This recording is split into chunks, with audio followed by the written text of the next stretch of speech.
আসসালামু আলাইকুম এভরিওয়ান, আশা করছি আপনারা সবাই ভালো আছেন। তো আজকে আপনাদের জন্য নিয়ে আসলাম অসম্ভব মজাদার এই চিকেন ব্রেড আইটেমটা।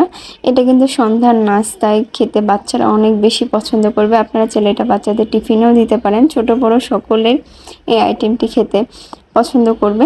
তো আশা করছি ভিডিওটি আপনাদের ভালো লাগবে। ভিডিওটি যদি আপনাদের একটু ভালো লেগে থাকে তাহলে আমার পেজটিতে লাইক, কমেন্ট ও শেয়ার দিয়ে আমার পাশে থাকবেন, আমাকে সাপোর্ট করবেন।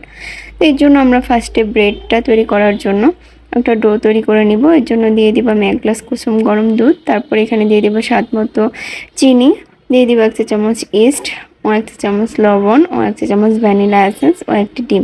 তারপর সবগুলো উপকরণ একসাথে ভালো করে মিশিয়ে এখানে অল্প অল্প করে ময়দা দিয়ে দিব। এখানে টোটাল আমার 2.5 কাপের মতো ময়দা লেগেছে।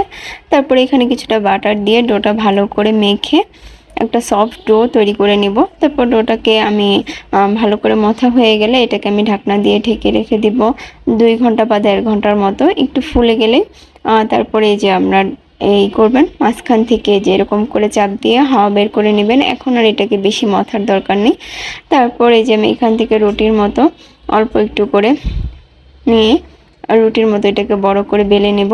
তারপরে যে প্লেটে আমি এটাকে দিব সেই প্লেটে আমি এটাকে কিছুটা বাটার ময়দা ছিটিয়ে তারপর রুটিটাকে দিয়ে মাঝখানে আমি চিকেনের একটা পুর দিয়ে দিয়েছি। তারপর উপর থেকে আরেকটা ব্রেড দিয়ে এই যে আমি হাত দিয়ে চেপে চেপে সাইড দিয়ে সিল করে দিব। তারপর উপর থেকে ডিমের কুসুম দিয়ে ব্রাশ করে দিব। তারপরে যে দেখুন আমি চাকু দিয়ে একটু ডিজাইন করে দিচ্ছি। আপনার ইচ্ছা করলে এখান থেকে উপর দিয়ে সাদা তিল দিতে পারেন, আমার বাসায় ছিল না তাই আমি দিইনি। তারপরে যে ব্রেডটাকে আমি একটা কড়াইয়ে দিয়ে 30 থেকে 40 মিনিটের মতো বেক করে নিলেই তৈরি হয়ে যাবে অসম্ভব মজাদার ও সুস্বাদু এই চিকেন ব্রেড আইটেমটি। এটা খেতে ছোট বড় সবাই অনেক বেশি পছন্দ করবে। তো আশা করছি আপনাদের আজকের এই ভিডিওটি ভালো লেগেছে। তো সবাই ভালো থাকবেন, সুস্থ থাকবেন। আল্লাহ হাফেজ, আসসালামু আলাইকুম।